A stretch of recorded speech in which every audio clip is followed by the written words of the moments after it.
Article से संबंधित पहला क्वेश्चन है कि संविधान के अनुच्छेद 231 के तहत दो या दो से अधिक राज्यों के लिए एक उच्च न्यायालय की स्थापना कौन कर सकता है। तो यानी दो राज्यों का एक हाई कोर्ट होगा, जैसे हरियाणा और पंजाब का है, दोनों का एक हाई कोर्ट है चंडीगढ़ में। तो ऐसी स्थापना कौन कर सकता है? तो ये पावर होती है संसद के पास। ऑप्शन डी बिल्कुल ठीक है। हमारे पूरे भारत की बात करें तो अभी तक 25 हाई कोर्ट हैं पूरे भारत में। भारतीय संविधान के किस अनुच्छेद में राज्य के नीति निर्देशक तत्वों का उल्लेख है? यानी जो हमारे डायरेक्टिव प्रिंसिपल होते हैं उनका उल्लेख किस आर्टिकल में दिया गया है? तो उनका जिक्र किया गया है आर्टिकल 36 से लेकर आर्टिकल 51 तक। ये जो अवधारणा है नीति निर्देशक सिद्धांत की, ये हमने आयरलैंड देश से ली है। संविधान के किस अनुच्छेद द्वारा सिखों द्वारा कृपाण धारण करना धार्मिक स्वतंत्रता का अंग माना गया है? जो हमारे सिख भाई हैं वो अपने साथ कृपाण रखते हैं, तो यह स्वतंत्रता उनको किस आर्टिकल के तहत मिली है? तो वो आर्टिकल है आर्टिकल नंबर 25। आर्टिकल 25 में साफ तौर पर कहा गया है कि कृपाण पहनना और इसको साथ रखना सिख धर्म का एक अभिन्न अंग है। तो यानी उनकी कंपलसरी चीज है। तो आर्टिकल 25 आपको अपने धर्म को चुनने की स्वतंत्रता देता है। संविधान का कौन सा अनुच्छेद लोकसभा के सदस्य बनने के लिए योग्यता को परिभाषित करता है? तो लोकसभा के सदस्य बनने के लिए जो योग्यता परिभाषित करता है वो अनुच्छेद है आर्टिकल 84। अगर आपसे सिंपल ये पूछे कि लोकसभा का जिक्र किस आर्टिकल में मिलता है, तो आर्टिकल 81 हो जाएगा। और योग्यता पूछे तो 84 हो जाएगा। योग्यता क्या होती है? एक तो जो व्यक्ति इसमें चुना जाएगा वो भारत का नागरिक होना चाहिए और उसकी उम्र 25 साल होनी चाहिए। राष्ट्रीय पिछड़ा वर्ग आयोग यानी national commission for backward classes को संवैधानिक दर्जा किस अनुच्छेद में दिया गया? तो एनसीबीसी को संवैधानिक दर्जा दिया गया आर्टिकल 338 के बी के तहत, जिसको हमारे संविधान में जोड़ा गया था 102वें संविधान संशोधन के द्वारा, जो कि हुआ था 2018 में। तो ऑप्शन बी बिल्कुल ठीक हो जाएगा, आर्टिकल 338। राष्ट्रीय आपातकाल के लागू होने पर आर्टिकल 19 की स्वतंत्रता स्वतः खत्म हो जाना किस अनुच्छेद का प्रावधान है? तो जब आपातकाल लगती है तो आर्टिकल 19, यानी जो हमें 6 प्रकार की फंडामेंटल राइट्स मिले हुए हैं यानी आजादी, वो सारे अपने आप निलंबित हो जाते हैं। तो इसका प्रावधान कौन सा आर्टिकल करता है? आर्टिकल 358। ऑप्शन सी बिल्कुल राइट हो जाएगा। और यह जब तक रहेगा जब तक पूरे देश में आपातकाल रहेगी, इसके लिए कोई आदेश जारी करने की जरूरत नहीं है। नेक्स्ट क्वेश्चन, दिल्ली को राष्ट्रीय राजधानी क्षेत्र का विशेष दर्जा किस अनुच्छेद में उल्लेखित है? यानी नेशनल कैपिटल रीजन। तो यह उल्लेखित है आर्टिकल 239 के भाग ए में।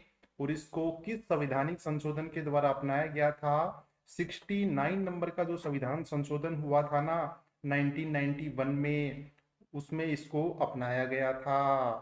वित्त आयोग यानी फाइनेंस कमीशन का उल्लेख संविधान के किस आर्टिकल में परिभाषित है?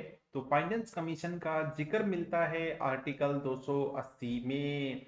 इसका आयोग का गठन यानी वित्त आयोग का गठन कौन करता है? राष्ट्रपति करता है। और जो सबसे पहला वित्त आयोग था उसको गठित कब किया गया था? 1951 में।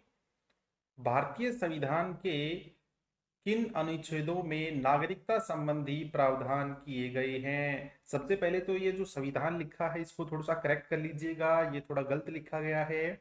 बात करते हैं क्वेश्चन की कि किस अनुच्छेद में नागरिकता संबंधी प्रावधान किए गए हैं। तो वो प्रावधान किए गए हैं आर्टिकल 5 से लेकर आर्टिकल 11 तक।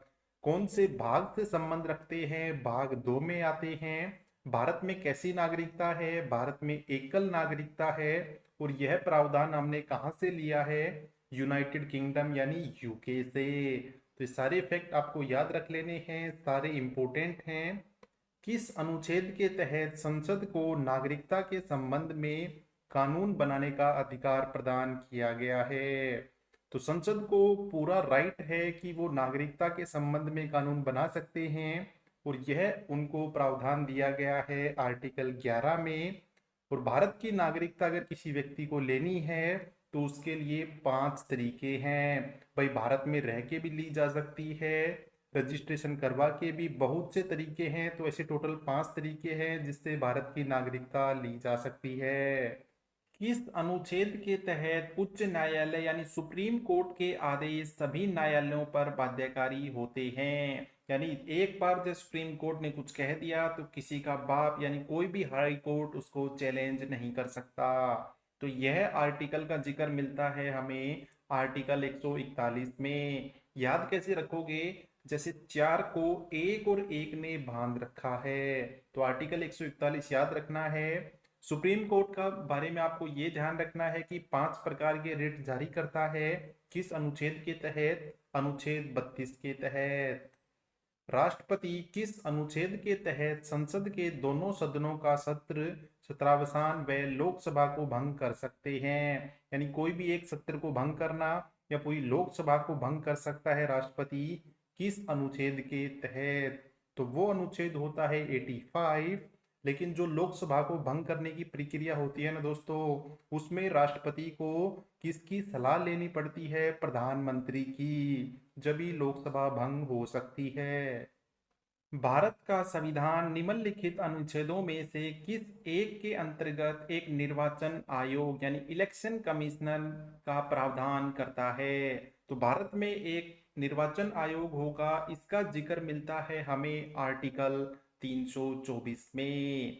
और अभी हाल ही में जो चर्चा में रही चीज वो है कि अभी नए चीफ इलेक्शन कमिश्नर बने हैं, तो उनका नाम आपको पता होना चाहिए। उनका नाम है ज्ञानेश कुमार। और जो सबसे पहले मुख्य निर्वाचन आयुक्त थे वो कौन थे? सुकुमार सेन। दोनों ही इंपॉर्टेंट फैक्ट बन जाते हैं, याद कर लीजिएगा। निम्न अनुच्छेदों में से कौन एक भारतीय संविधान के अनुच्छेद 359 के अंतर्गत आपात जैसी स्थिति लागू करने के दौरान निलंबित नहीं हो सकता? यानी सीधी सी बात यह है, आर्टिकल 359 के तहत कौन से ऐसे आर्टिकल हैं जो आपातकाल के दौरान भी निलंबित नहीं हो सकते? तो वो आर्टिकल है आर्टिकल नंबर 20 और 21। आर्टिकल 20 किसके बारे में जिक्र करता है? जो अपराधों के संबंध में संरक्षण देता है। और आर्टिकल 21 जीवन और व्यक्तिगत स्वतंत्रता की सुरक्षा की गारंटी देता है। तो आपातकाल के दौरान ये दोनों निलंबित नहीं होते हैं।